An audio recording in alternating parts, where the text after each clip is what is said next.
열정과 즐거움이 가득한 7월이 되시길 바랍니다. 라디오 서울이 늘 함께합니다. 강혜신의 오늘의 미국.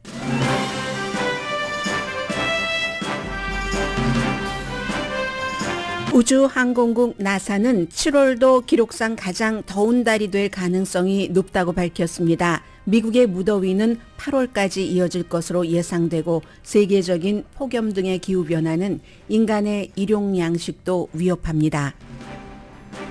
트럼프 전 대통령 기밀 문서 관련 재판이 내년 5월부터 시작됩니다. 대통령 선거가 치러지기 몇 개월 전입니다. 바이든 대통령은 트럼프 전 대통령보다는 대선 후보로서의 지지율이 현재 7% 높기 때문에 안정권이라고 볼 수 있습니다. 대안 후보들을 감안해도 지금으로서는 당선권 안에 들어 있습니다.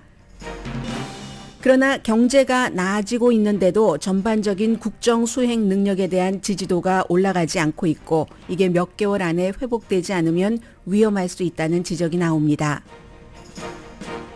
월북한 미국 이등병은 이미 지난해에 미국으로 돌아가고 싶지 않다고 선언한 것으로 알려졌습니다. 월북하기 오래전부터 도주 위험이 있었는데 파악하지 못했다는 추론이 가능합니다. 오래전에 지어진 집이 새 집과 집값이 맞먹게 됐습니다. 오래된 집이 이제 새 집만큼 비싸다 이렇게 말할 수도 있습니다. 전기 자동차를 구입할까 고민하시는 분들께 알려드립니다. 전문가들은 중고 전기 자동차 쪽도 한번 둘러보시길 권합니다. 미국 팝의 전설 토니 베넷이 96세로 숨졌습니다. 재즈로 시작해서 세대를 뛰어넘는 듀엣으로 노래한 I Left My Heart in San Francisco. 토니 베넷은 20세기에서 21세기에 거친 미국 최고의 가수입니다. 스토리도 아주 많습니다. 여러분 안녕하십니까? 오늘의 미국 강혜신입니다.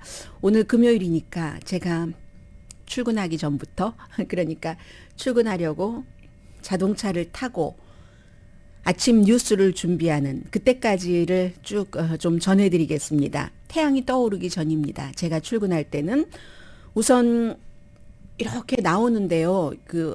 뭔가 이글이글하는 그 기운이 있잖아요. 새벽에도. 그래서 야, 사람도 힘들지만 사람은 어느 정도의 여력만 있으면 회사도 그렇고 집도 뭐 에어컨만 있으면 뭐 토렌스처럼 원래 에어컨 없어도 시원했던 곳 그곳에 사시는 분들은 조금 불편하실지 모르지만 사람은 웬만큼만 되면 시원하게 잠시 식힐 수 있는데 땀을 야생 동식물은 그렇지 않겠구나. 왜냐하면 제가 가끔 요즘에도 한 마리, 두 마리 이렇게 카요리를 새벽에 출근할 때 보기 때문에 카요리도 참 힘들었겠다. 오늘도 힘들겠구나. 자연은 인간처럼 실내에 들어가서 쏙 숨을 수 없으니까 힘들겠구나. 저 자연이 감정이 힘들었을 때도 좋았을 때도 그냥 먹먹했을 때도 딱 쳐다보면은 우리에게 뭔가를 주잖아요. 그렇게 고마운 자연인데 하루 종일 땡볕에 오늘도 힘들겠구나 그런 생각을 했습니다. 그러다가 이제 뭐 라디오를 틀고 오니까 NPR 방송에서 웨슬리안 총장이 인터뷰를 하는데 엊그제 말씀드렸던 우리는 그동안 뭐 레가시 입학이 그다지 많지도 않았고 그렇지만 결정적으로 연방 대법원에서 어퍼머티브 액션 이미 출발부터 기울어진 운동장에 그 사람들 것을 조금 운동장을 높여준다고 한 그 어퍼머티브 액션을 폐지한다는 결정을 내리고 나서 그래 타임이다. 우리도 time to say goodbye to legacy 입학에 대해서 이렇게 얘기하고 이제 레가시 그걸 없앴다는 총장의 인터뷰를 쭉 직접적으로 저도 여러분들께 전해드렸지만 목소리를 통해서 들으니까 그 웨슬리안 대학 총장의 진정성이 느껴졌고요. 그 총장도 다른 사람들과 똑같이 말을 했습니다. 이미 레가시로 입학으로 들여오려고 하는 학생들은 그 전까지 쭉 그렇게 특혜를 받고 말하자면 뭐 본인이 원했던 건 아니지만 특혜 속에서 태어나서 그렇게 자라왔는데 구태여 그런 학생들에게 또 특혜를 줄 필요는 없다고 생각한다. 이제는 끝내야 될 타임이다. 하니까 앵커가 그럼 뭐 학비는 어떻게 해요? 했더니 우리 웨슬리안을 포함해서 많은 그 유명한 그런 대학들은 학생들 우리가 입학으로 받아들이겠다 하는 학생들은 어떻게든 다 풀 장학금을 줄 만한 준비가 돼 있다. 이제 이렇게 얘기를 하더군요. 그래서 이제 오바마가 딸들을 그 엄마 아빠가 다 하버드 나왔는데도 하버드에 보내지 않은 일들, 그리고 바이든 대통령이 불과 며칠 전에 성적이 똑같은데 부모가 더 좋은 조건에 있는 학생들을 받아들이고 좋은 조건에 있지 않은 그 학생들이 훨씬 거기까지 하려면 또 얼마나 힘들었을 텐데 그런 학생들을 내버리고 이런 학생들을 더 좋게 특혜를 준다는 것은 좀 아닌 것 같다. 미국적이 이렇게 말한 것. 뭐 그런 것을 생각을 했습니다. 그러면서 이 웨슬리안 대학 총장의 말을 오늘의 미국에 끝날 때 클로징으로 하면 여러분들께 인사 말씀으로 드리면 좋겠다 생각을 하고 있었죠. 그리고 출근을 했습니다. 가방을 내려놓기도 전에 텔레비전을 딱 켜면서 가방을 내려놓거든요. 텔레비전을 켰더니 텔레비전에 로컬 텔레비전부터 봅니다. 헨리 킴이라는 분이 인터뷰를 하시는 거예요. 혹시 헨리 킴 선생님 저희 라디오 서울 방송 듣고 계십니까? 어제 말씀드렸던 파워볼을 제가 그렇게 조금 다른 때보다 복권 말씀 길게 드렸습니다. 그랬던 이유는 그곳이 제가 지나다니면서 뭔가를 사려고 구경하려고 거기 뭐 천가게도 있고 하는데 지나다니면서 가난한 곳이기 때문에 오늘 로스앤젤레스 타임즈에도 나왔지만 스키드로우에서 남쪽으로 불과 몇 마일 떨어진 곳이고 몇 마일이 아니라 몇 블럭 떨어진 곳이기 때문에 그 주변에도 그 미니마켓에도 가난한 사람들, 홈리스 피플들이 많이 있습니다. 라스 팔미타스 미니마켓. 그래서 헨리 킴 씨가 딱 인터뷰를 해서 제가 천박하게 이렇게 생각을 했죠. 어머나, 그 가게 미니마켓 가게 주인이 아니었었던 것 같은데 한인인가 봐. 헨리 킴 씨 저분이 혹시 그 주인 아니야? 아니 내가 왜 잠자기 전에 저 뉴스를 파악하지 못했어? 마치 뭐 뉴스를 새로 막 뭔가를 발견한 것처럼 신봤다 하는 것처럼 제가 그렇게 천박하게 그 정말 그러지 않았겠어요? 그러다가 이 주인이 딱 하는 얘기가 사람들이 출근하기 전에 몰랐는데 여기서 당첨금이 나왔다 그래서 알았다. 그러니까 제가 헨리 킴 씨의 인터뷰는 못 듣고 딱 얼굴과 자막만 본 거예요. 그분은 이제 주변에서 그 복권 관련 인터뷰를 하신 것 같은데 이 주인 양반이 하시는 얘기가 아직까지 누가 당첨자 나왔다는 얘기 있나요? 그건 잘 모르겠는데 당첨자가 안 나와도 이 작은 미니마켓이 100만 달러를 갖게 된답니다. 당첨금이 10억 달러 이상이잖아요. 그래서 이제 저도 어제 길게 말씀드렸고 뭔가 아무튼 더 부자가 되면은 마켓 체인을 하겠죠. 그 작은 홈리스들이 많은 곳에서 미니마켓을 운영을 하겠습니까? 그러니까 그 주인에게도 축복을, 주변 사람에게도 축복을 이런 생각을 했죠. 그 주인이 신께 감사한다. 이 100만 달러는 내가 하고 있는 이 미니마켓 무슨 사업에 더 투자를 하겠다라고 얘기를 했습니다. 그리고 나서는 이제 정치 뉴스를 빼고 뉴스를 쭉 또 이제 솎아내는 과정이에요. 뉴스가 너무 많으니까 버릴 것을 버리는 게 날마다 제가 하는 작업입니다. 어느 것을 버릴까? 어느 것을 택해서 얼만큼을 할까? 깊이는 어느 정도? 넓이는 어느 정도? 그 상황에서 정치 뉴스 빼고 두 가지 뉴스다운 뉴스를 선택을 했습니다. 오늘 이제 이것을 좀 가능한 한 그것도 뉴스 진행 상황에 맞춰서 바뀌지만 가능한 한 여러분들께 전해드려야지 되겠다. 첫 번째는 날씨입니다. 7월 달도 6월 달에 기록처럼 덥고 8월 달까지 이 더위가 간다. 이게 이제 그 우주항공국 나사의 고다드 우주연구소의 디렉터 게빈 슈미트 씨가 어제 워싱턴에서 이제 그 여름철 그 미팅이 있었는가 봅니다. 그 미팅에서 얘기를 하는 건데 그 열파 히트웨이브요. 그 히트웨이브가 지구 곳곳을 다 그 굽고 있다고 얘기를 합니다. 베이크하고 있다고 얘기를 하는데 아마도 수천 년 전까지 비교할 수는 없지만 적어도 수백 년 만에 가장 더운 달 6월, 7월, maybe 8월 될 것이다. 이제 이렇게 나사가 그 본부가 워싱턴에 있잖아요. 그곳에서 많은 행정관들, 나사에 속해 있는 과학자들 등등이 이제 이런 얘기를 한 겁니다.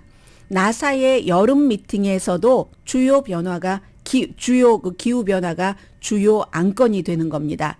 새로운 아젠다. 이 나사 하면은 우주에 뭐 막 이런데 기후 변화가 굉장히 지금 중요하게 된 거예요. 하면서 나사의 관계자들이 뭐 뉴질랜드가 아니라 뉴잉글랜드 동북부의 홍수를 보라. 캐나다의 산불 연기가 미국 도시로 계속 내려오고 있지 않느냐. 폭염 경고는 어떤가.인 세계에서 가장 전례 없는 도전이고 변화다라고 얘기를 하고 있거든요. 그 도전과 변화가 우리 과학자들에게는 뭐라고 말하나요? 과학자들에게는 놀라운 일은 아니라고 얘기를 합니다. 과학자들은 이미 그런 것들을 어느 정도는 지난 수십 년 사이에 예측을 했으므로 그 같은 예측에 대한 대비를 정치권, 정책 입안자들이 충분히 하지 않아서 그렇지. 그래서 우리에게는 놀랄만한 일은 아니지만 일반인들 그리고 느낌으로는 쇼킹하다고도 얘기를 합니다. 그렇게 얘기를 하면서 6월이 이미 최고의 기록을 세웠기 때문에요. 론스타 텍사스주의 엘파소가 35일, 뭐 오늘까지는 36일 됩니까? 최고 기온이 100도가 넘고 그럼 이렇게 되면 나사 우주항공국 같은 데서 관심을 갖고 있는 내용은 그럼 어떤 행성에 있는 식물들도 다 말라버린다. 가뭄으로 이어진다.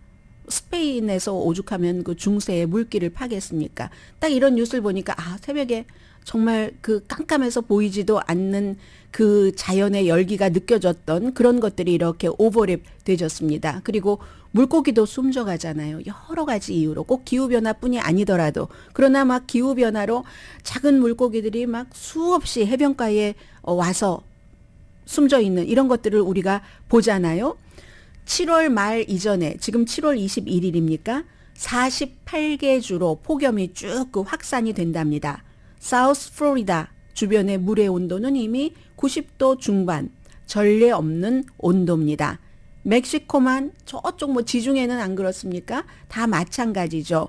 그래서 이제 8월에도 그 히트 웨이브가 열파가 더 강해지고 더 넓게 확산이 되고 또 더 오래 머무른다는 겁니다. 그래서 우리는 이제 8월 달까지 대비하려면 지금부터 잘 두셔야 됩니다. 많이 쉬어두시고 해서 이 같은 기후 변화가 인간의 삶에도 위험하지만 인간이 기대고 있는 모든 그 자연, 땅, 바다도 위협하는구나 이런 생각을 했죠. 화요일에 로스앤젤레스에 사시는 분입니다. 71살의 스티브 커리 씨가 데스밸리에서 하이킹하다 숨지셨잖아요. 이분이 그 하이킹하기 직전에 로스앤젤레스 타임즈와 인터뷰도 하셨습니다. 그리고 워낙에 2마일 하이킹 코스였다고 하는데요. 그때의 온도가 121도, 49.4도였는데 데스밸리 최고 기온 뭐 133도까지도 올라갔는데 하이킹을 원래 하시는 분이니까 준비는 다 하셨습니다. 당연히 선스크림 발랐고 그리고 옷도 마찬가지로 그 하이킹에 적절한 그 옷차림이었고 모자도 쓰셨고 했는데 주말에 그곳에 갔다가 화요일에 사망하셨는데 그 데스밸리의 관계자가 폭염과 관련이 있는 사망이다. 지금 이렇게 증언을 했고요.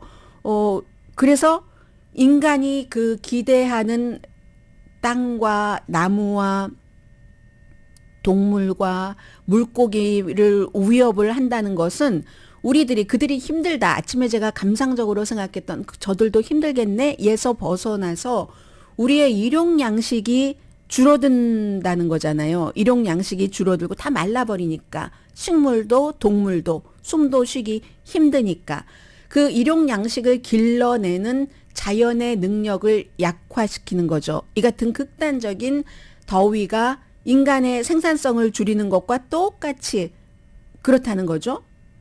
미국뿐이 아니라 유럽, 중국까지 다 사우나탕이라고 하니까 2040년까지요.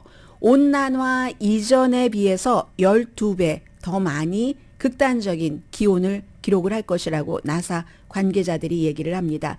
그럼 사람들도 마찬가지지만 생태계 같은 경우는요. 이게 더 자주 되니까 더 자주 이런 일이 오면은 회복할 시간이 없답니다. 그렇게 쓰러져 버리는 거죠. 우리는 아파, 더워, 안으로 들어가자, 얼음물 마시자 하지만 자연은 잘 보이지도 않고 그리고 침묵합니다. 누구에게 도와달라고 말을 하지 못합니다. 그래서 어쩌면 더 빨리 숨질 수 있는지도 모르죠. 그리고 이제 그러한 것들이 우리 인간에게는 모든 것이 비싸지겠죠?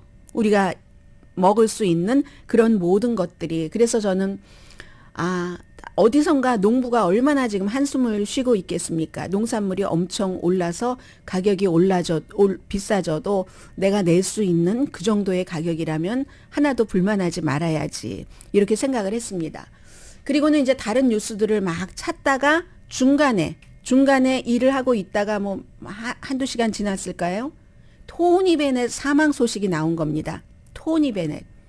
뉴욕타임즈의 첫 번째 문장을 읽어드리겠습니다. 명료한 선율. I left my heart in San Francisco. 청중을 포용하는 따뜻함. 재즈의 영향을 받은 표현.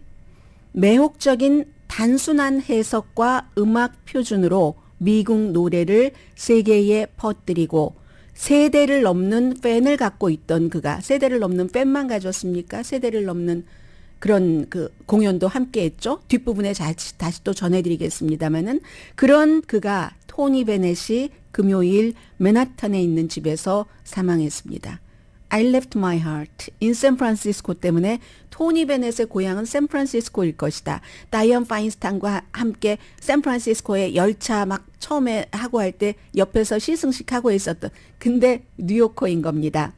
2016년도에 알츠하이머에 걸려서 2021년도에 와이프가 발표했습니다. 물론 와이프가 여러 명이었습니다만 그래도 연주를 했습니다. 마지막 무대는 2021년 8월 레이디 가가와 레이디오 시티 뮤직홀에서 쇼 타이틀이 One Last Time, One Last Time. Maybe 팬들은 그 무대를 보고 나서 One More Time 이라고 생각을 했었을지도 모르겠습니다. 70년 이상을 음악을 한 토니 베넷. 오래 했다는 것만이 아니라 이 사람은 꾸준히 쉬지 않고 음악을 했고 수백 번의 콘서트, 클럽에서 노래를 하고 150장이 넘는 음반을 만들었고 미국의 노래를 많이 했죠. 거쉬인의 음악, 듀크 엘링턴, 그리고 로저 해머스타인, 나다다다다 사운드 오브 뮤직의 그 로저 해머스타인. 그런데 그가 하는 말은 저는 그냥 제가 하는 일을 사랑합니다. 절대로 스탑할 의도가 없습니다. 96세로 토니 베넷이 사망한 이 내용까지 이건 이제 후반부 맨 끝부분에 조금 더 전해드렸고요.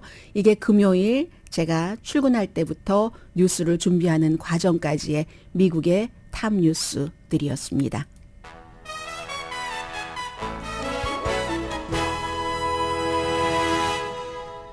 오늘의 미국은 전문가가 추천하는 이민법, 가정법 전문 제인정 종합법률사무소, 총 20억 달러 승소, 교통사고와 상해 전문 브라이언 타필라와 CG 변호사그룹 공동 후원입니다. 잠시 뒤에는 정말 정통한 뉴스 면에서의 탑 뉴스 전해드리겠습니다.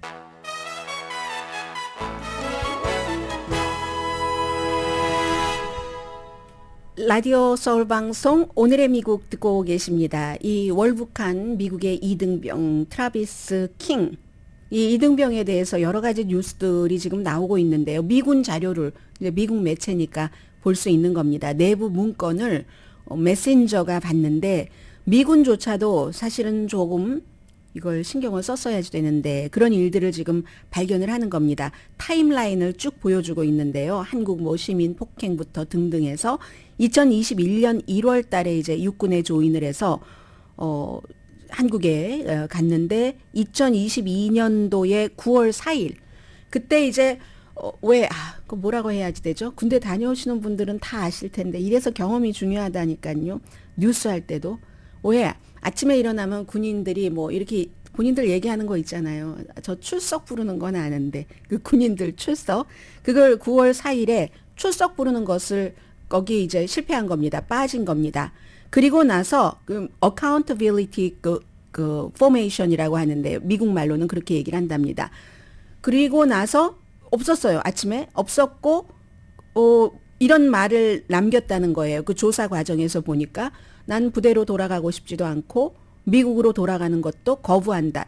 리젝트한다. 나 지금 의정부에 있다. 캠프 험프리에서 그러니까 의정부에 있다. 이렇게 했는데 그날 오후에 보니까 그가 캠프 보니파이스 보니파스겠죠. 캠프 보니파스가 그 UN 주둔하고 있는 거기서 있었답니다. 그리고 나서 3주일 뒤인 9월 25일 동두천에서 한국인을 밀치고 얼굴을 때렸죠. 그래서 이제 뭐 한국 나중에 누가 오고 할 때 뭐 경찰 차도 발로 차고 하는 일도 있었고, 그 뒤에 또 한 번에 한국 사람들을 때리고 하는 일도 있었고, 두 번째는 그게 이제 9월 달과 10월 달에 일어났었던 일인데 경찰도 다 있었고요. 그리고 나서 도망가려고 하다가 도망치다가 잡혔습니다. 경찰에게. 그래서 이제 이 경우는 미군이기 때문에 미군과 한국의 법 사이에서 뭔가를 조율을 해야지 되죠. 그 조율 과정에서 2022년 지난해입니다. 10월 8일부터 2월 24일까지 재판 전에 구금하기로, 이게 이제 미군과 한국이 동의를 했습니다. 동의를 하고 12월에 이제 사건이 9월 10월에 있었으니까 12월에 서울 그 서부지방검찰청에서 9월 달에 그 폭행, 뭐 자산 기물 파손, 뭐 이런 혐의 등에 대해서 100만 원 벌금형을 내렸습니다. 그랬더니 이 이등병 킹이 재판을 요구를 했어요. 재판을 요구를 하고, 그리고 나서 나중에 100만 원은 갚았는가 그래요. 두 번째는 뭐 500만 원인가 이랬는데 하나로 묶었거든요. 하나를 묶어서 미군의 그 변호사가 60일 동안 리뷰를 한 결과 이 사람 추가로 구금하는 것이 필요하다. 이렇게 얘기를 했고, 그 사이에 9월 달에 처음에 폭행한 것에 대해서는 일부 폭행 혐의는 기각해 줬답니다. 왜냐하면 뭐 돈을 100만 원을 내고 합의를 했기 때문에.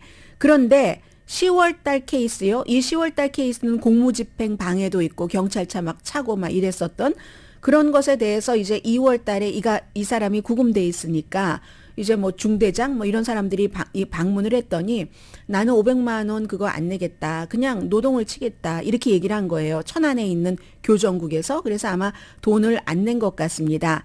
그리고 나서 2월 24일에 그 미결 수감이죠. 이 케이스는 풀려나서 부대에 복귀를 했습니다. 캠프 험프리에 복귀를 했는데, 복귀를 하고 나서 이 사람은 너는 부대를 떠날 수 없다. 이런 명령을 받았고, 술도 마실 수 없다. 이렇게 명령을 받았어요. 그리고는 이제 그 서류 정리 같은 것이 좀 남아 있었는가 봅니다. 3개월 동안에 한국 법무부하고 미군 사이에 이게 이제 한미군 지휘 협정 뭐 해제 이런 게 돼야지 된대요. 그래서 이제 그런 것들이 되기 전까지가 이제 5월 24일부터 7월 10일까지가 그 과정이었고, 그 과정에서 이 사람이 외출한 것은 한국 그 출입국 사무소밖에 없었다는 거거든요. 7월 10일부터 7월 17일. 7월 17일이 아마 그 사건이 발생한 그날인가 봅니다. 비행기에 타지 않은 날. 지난 뭐 아무튼 며칠 전이죠. 7월 17일이니까 인천국제공항에서 이제 4시 30분쯤에. 그리고 왜 그러면 이 사람을 에스코트한 사람은 그 마지막에 비행기 탑승 수속하는 데까지 가지 않았는가. 그것은 아마 한국법에 따라서 그런가 봅니다. 미국 측에서 미군이 요청을 했는데 그건 법에 안 된다. 비행기를 타는 사람만이 그 탑승 게이트 앞에 그 수속을 하는데, 아메리칸 에어라인 그 280이었거든요. 갈 수 있다 해서 결국은 뭐 에스코트 하던 사람들이 가지 못하고 뒤로 밀려나고, 그리고는 이 이등병이 대신 텍스트로 나 지금 수속하고 있다 했는데 깜짝같이 나와서 이제 미리 신청을 해뒀겠죠. 해서 이제 판문점으로 갔다, 이런 얘기입니다. 그래서 결국은 이 내용을 이렇게 자세하게 미국에서 보도하는 것은 그 전에도 이미 2022년 폭행 사건을 일으키기 전에 뭐 부대원 점검을 할 때 그때부터 이 사람은 군대를 이탈을 해서 다른 곳에 가 있었고, 뭐 미국에 돌아가기 싫다라는 얘기도 폭행 사건이 일어나기 전부터 했는데 그러한 것들을 미처 파악을 하지 못했다는 거죠. 험프리 그 캠프가 사실은 미군들이 세계 어느 나라 캠프보다도 가장 많이 있는 곳이기도 하잖아요. 그래서 이제 이런 문제가 일어났다 하는 거고요.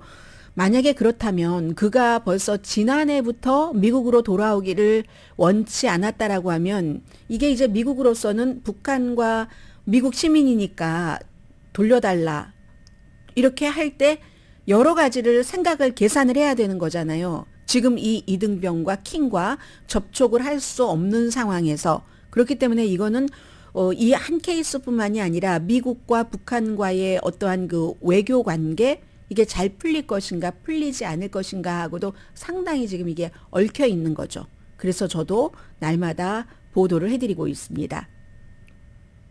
트럼프 전 대통령도 지금 만만치 않게 어려운 입장이거든요. 물론 어려우면 어려울수록 트럼프 전 대통령을 지지하는 사람들의 그에 대한 사랑과 돌봄 같은 것은 더 강해지지만 오늘 아침에 나온 얘기는 이제 기밀 서류에 관한 재판은 5월 달에 그 시작이 되고요. 이 판사 자체가 이런 것을 아직까지 스케줄링을 하는 판사가 에일린 캐논 판사가 그 트럼프 전 대통령이 지명을 했고 굉장히 과거에도 이 케이스에 관련해서도 트럼프 전 대통령이 원하는 얘기를 들어줬습니다.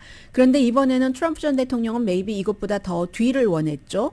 선거가 끝난 뒤로 원했는데 그건 들어주지 않고 또 마찬가지로 검찰 측에서는 12월 달에는 재판을 시작하자 했는데 그것도 들어주지 않고 내년 5월 20일부터 재판을 시작한다고 했습니다. 5월 14일부터 배심원을 선정을 해서 20일부터 시작하면 5월 20일, 6, 7, 8, 9, 10 하면 5개월 하고 며칠 있으면 5개월 하고 5개월 반 정도 있으면 미국이 대통령 선거를 하는 날입니다. 이것도 지금으로서는 이렇게 저렇게 전문가들이 해석을 많이 하지만 어떻게 될지 알 수 없어요.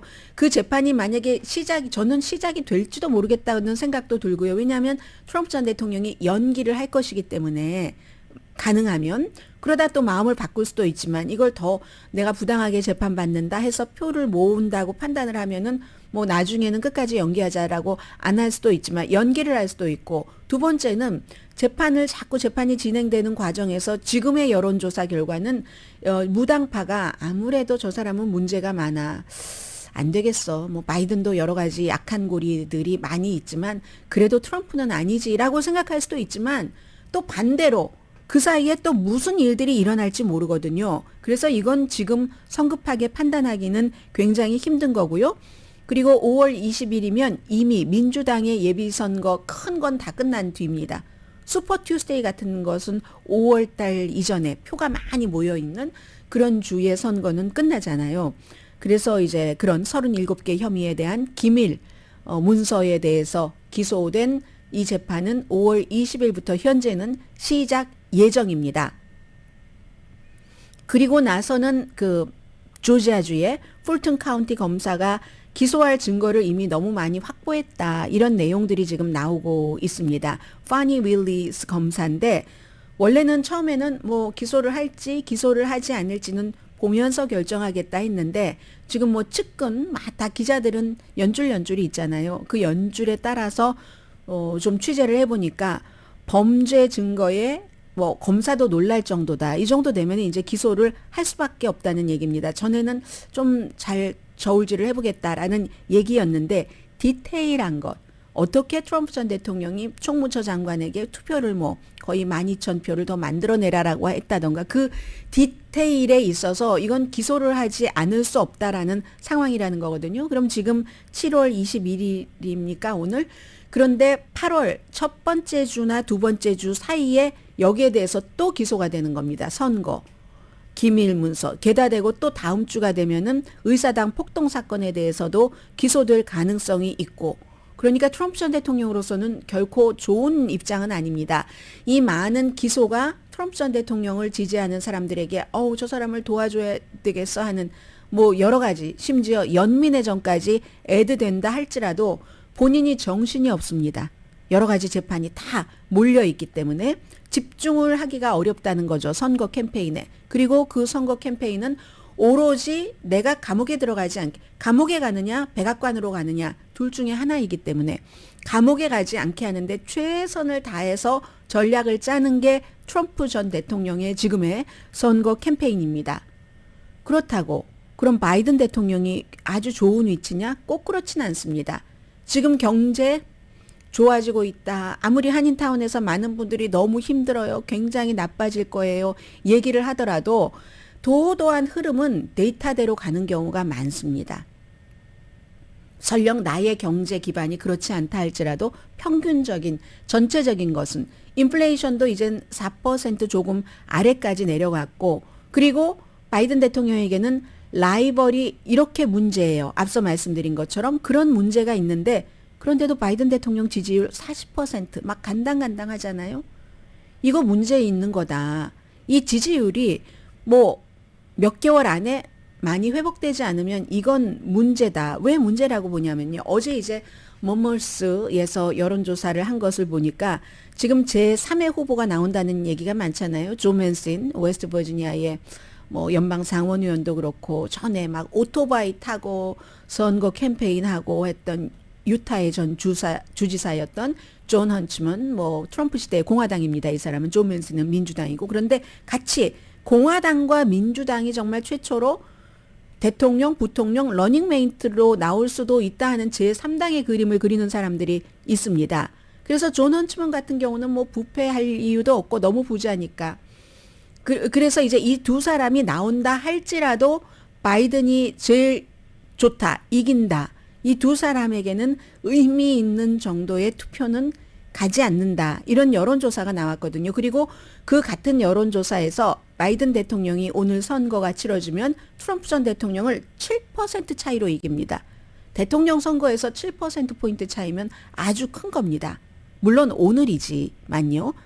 선거를 치를 때까지는 시간이 많이 남아있지만 그래서 조 맨싱과 존 헌츠먼이라는 싱가포르 중국 대사도 지냈고 유타 주지사였던 이 사람이 나온다 할지라도 대한 이 커플에게 투표를 할 사람 뭐 한 의미가 없어요. 5% 미만으로 나온다는 얘기가 있습니다. 그리고 그러면 이렇게 물어봤어요.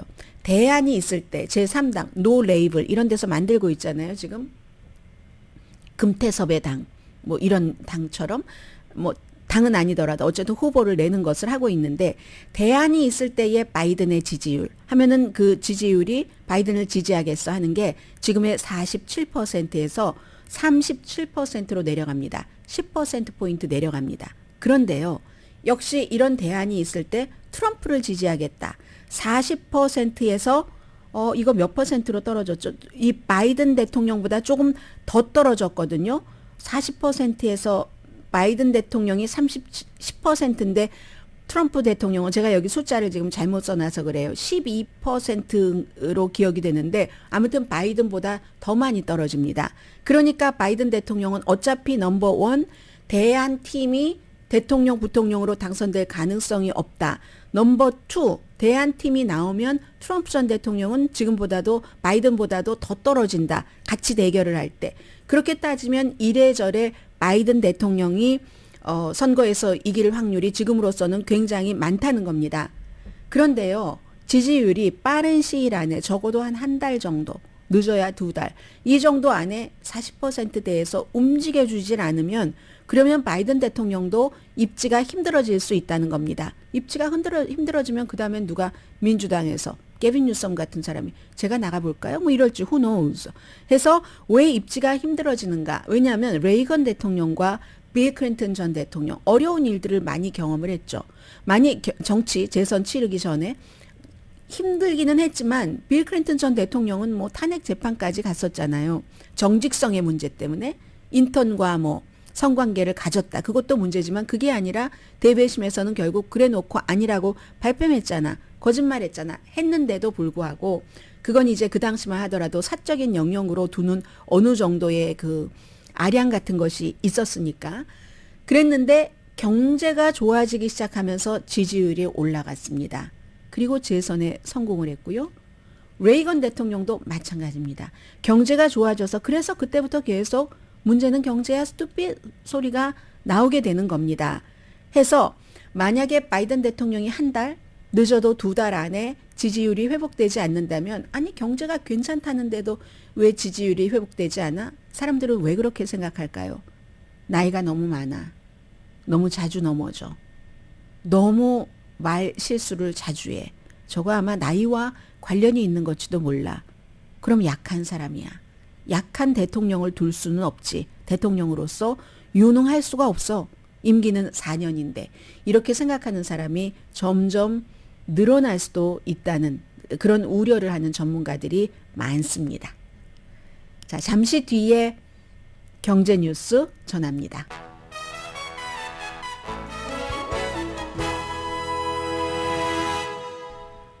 라디오 서울 방송 오늘의 미국 듣고 계십니다. 오래전에 지어진 집이 새 집과 집값이 맞먹게 됐습니다. 헤드라인에서 말씀을 드렸습니다. 6월 달에 단독주택 값이요. 41,600달러면 얼마나 좋겠습니까? 그러면 20% 다운페이 하고 어떻게 마련해서 돈이 하나도 없는 분들도 집을 마련하실 수 있을 텐데 그런 세상이 오면 얼마나 좋을까요? 그런데 분명히 41,000달러짜리 집이 어딘가 있을 겁니다. 내가 살기 적절한가 적절하지 않은가 그 문제를 이제 뒤로 한다면 41만 6천 달러 새 집과 같습니다. 6월 달에 기존 단독주택 값이 평균입니다. 로스앤젤레스는 이것보다 배도 넘을 거예요. 로스앤젤레스도 근데 싼 곳이 있습니다. 좋으면서도 싼 곳도 있습니다. 저는 압니다. 그래서 이제 그 새 집과 같은데 이게 5월 달에 새 집과 가격이 같습니다. 6월 달 것은 다음 주에 나오거든요. 다음 주에 뭐 다시 말씀드릴 수 있는 기회가 있으면 전해드리겠고요. 맞습니다. 이 새 집이 좋느냐 오래된 집이 좋은가 하는 것은 사실은 사과냐 오렌지냐 오늘 금요일이니까 예전에 한국에 그 유명한 사람이 오렌지를 오렌지 이상하게 했었잖아요. 애플이냐 오렌지냐와 비교를 하는 것과 마찬가지죠. 물론 새 집이 무조건 좋아라고 얘기하시는 분들도 많이 계십니다. 그런데 오래된 집이 보수나 다듬는 거나 이런 것을 잘 안 했을 경우에 그렇지 뭐 그것도 꼭 그렇지는 않은 것 같아요. 또 오래된 집이 아무래도 보수나 모든 것을 다 철저하게 하기 힘들어서 그럴 수도 있고요. 애플이냐 오렌지냐의 비교이기는 하지만 어쨌든 새 집에 대한 프리미엄이 올해 크게 내려간 것만은 놀랄만하다고 전문가들은 얘기를 합니다. 지난 19년 동안 새로운 단독주택이 평균 이 기존 주택보다 한 6만 달러 정도는 비싼 것. 뭐 자동차와 마찬가지로죠. 그리고 비교도 뭐 비슷하게 다 이렇게 했을 때 그런데 5월 달에는요. 새 집과 오래된 집과의 집값이 그 차이가 15,000달러 미만으로 줄어들었었습니다. 여러 가지 이유가 있겠지만요. 그리고 뭐 기존 주택이 큰 것 있잖아요. 큰 거, 막 뜰도 크고 옆집 하나도 안 보이고 이건 새 집들은 앞만 좋아도 따닥따닥 붙어서 뭐 우리 집 2층 그 침실에서 남의 집이 딱 보이고 어떤 경우는 그 같은 그 주택 단지 안에서도 잘못 선택하면 완전히 딱 보이는 이런 것들도 있잖아요.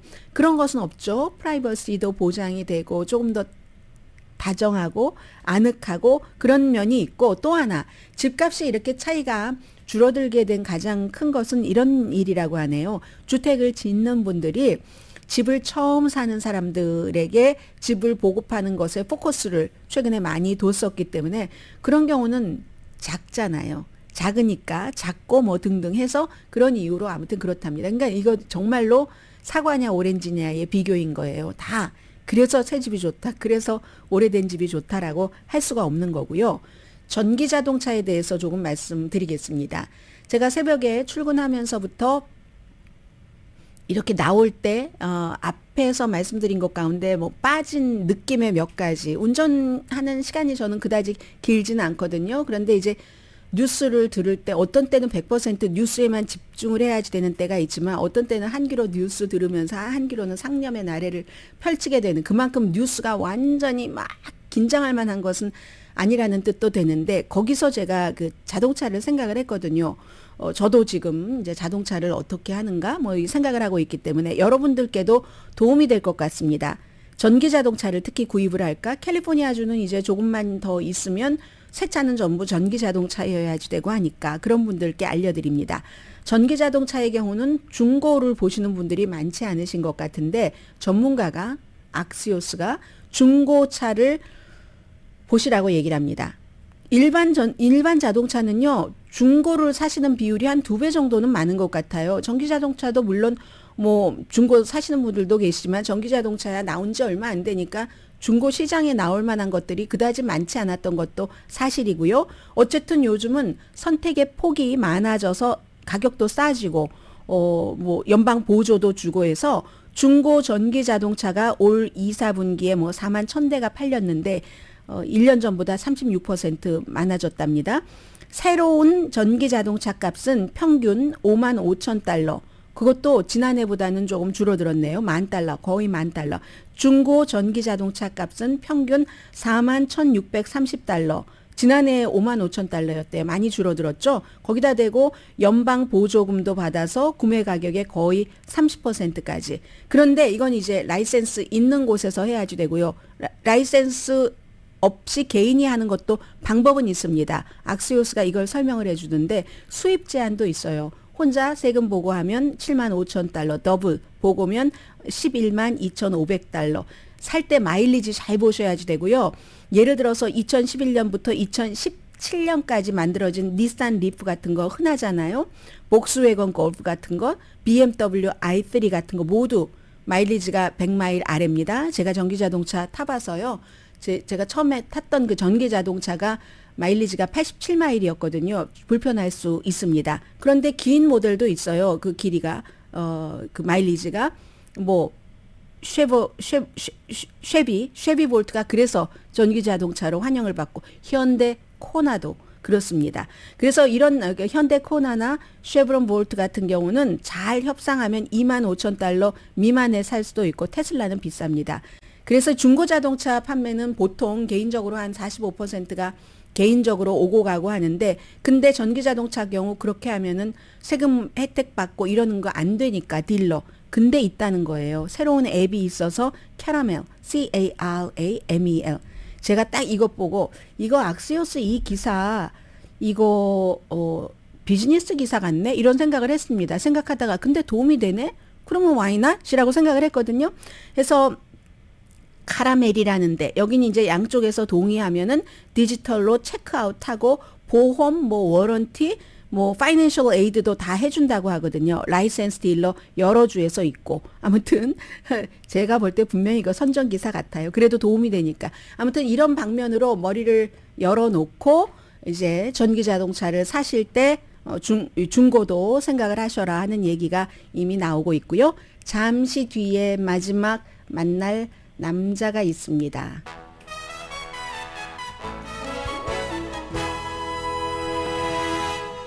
라디오 서울 방송 오늘의 미국 듣고 계십니다. 우크라이나에 미국이 보낸 그 집속탄 지금 쓰고 있다는데 민간을 향해서 쓰는 건 아니고요. 러시아 그 군 쪽을 향해서 쓰는데 아주 효율적으로 쓰고 있다. 뭐 주한 커비 백악관 국가안보 대변인이 얘기를 하고 있고 글쎄 무슨 일일까요? 이 젤렌스키 우크라이나 대통령은 주 영국 우크라이나 대사를 해고했다고 하던데요. 국제해양조직에서도 해고했다고 하고 그리고는 이제 지금 텔레비전에 나오네요. 토니 베넷이 나오는데 토니 베넷이 얘기하고 있는 것 같은데요. 뭐라고 얘기하는가? 제가 maybe I left my heart in San Francisco였으면 조금 더 들려드렸을 텐데 어차피 저작권도 있고 해서 내렸습니다. 1950년대 타임스퀘어에서 사람들이 노래하니까 와우 했는데 그 전에 뭐 이 사람이 막 너무너무 유복한 집안에 태어나서 음악 교육 다 받고 그런 사람은 아니거든요. 파라마운트 타임스퀘어에서 당시에 그리고는 젊은 가수들과 듀엣 많이 하고 장르도 없어요. 장르가 이승윤이 아니라 장르가 토니 베넷 얘기는 그때부터 나왔던 겁니다. 레이디 가가와는 2014년, 21년, 25년 유튜브에서 찾아보세요. 전부 있습니다. 1960년대, 70년대 락앤롤이 얼마나 유행을 할 때 그때 카네기홀에서 그 시그니처 I left my heart in San Francisco를 부르고 막 프로듀서들이 이제 락큰롤이야 이런 건 막 향수에 젖어서 너무 처지고 했었을 때 막 강하게 반발하고 지금까지 살아남았잖아요. 물론 그 당시에 뭐 루이 암스트롱이라든가 빈 크로스비라든가 너무 많았지만 주지 갈란드, Somewhere Over the Rainbow, 빌리 할러데이, 미국의 이미자, 프랭크 시나트라는요, 이 토니 베넷이 나오면 돈이 된다, 뭐 이런 얘기를 한 적도 있었어요. 뭐 그 뒤에 결혼에 실패하고 마약 문제도 있었고 바닥까지 갔죠. 그러나 본인이 잘하고 본인이 좋아하는 음악으로 입증을 했습니다. 난 좋은 노래를 하고 싶어요. 이 좋은 노래가 토니 베넷에게 무엇이냐? 사람들에게 어떤 느낌을 주는 노래, 그림을 봐도 뭐 사람 설명 같은 거 필요 없이 느낌 주면 좋은 그림이잖아요. 그렇게 이제 그런 얘기를 많이 했고요. 뉴요커거든요. 아버지가 이탈리아계이기 때문에 이탈리아 그건 속일 수가 없는 거예요. 어려서부터 이탈리아 폭송을 많이 듣고 자랐고 그리고 이 사람은 레이디 가가와도 노래를 했지만 20대 때 셀린 디온이 그 Power of Love를 부른 셀린 디온과도 듀엣을 했고 그런가 하면 Beautiful Beautiful Brown Eyes 로즈메리 크루니와도 듀엣을 했고 뭐 영화 배우도 물론 했습니다. 리버럴 민주당이에요. 해서 셀마 몽고메리 민권 행진에 갔습니다. 해리 베라폰테와 같이 흑인과 같이 세미 데이비스 흑인과 같이 흑인들과 백인 친구가 같이 가서 그 운동을 했고요. 원래 어렸을 때부터 화가가 꿈이었어요. 나중에 성인이 돼서 그림을 그렸지만 괜히 폼 잡으려고 그린 게 아니라 원래 그게 꿈이었고 고등학교 졸업하지 못하고 카피보이로 세탁소 뭐 엘리베이터 오퍼레이터 등등 하다가 군대 갔다가 와서 GI 빌로 음악 클래스 조금 듣고 나이트 클럽부터 시작을 해서 결국은 할리우드 볼 아주 정말 가장 많은 사람들이 오르고 싶은 무대에는 다 오른 사람이 토니 베넷입니다.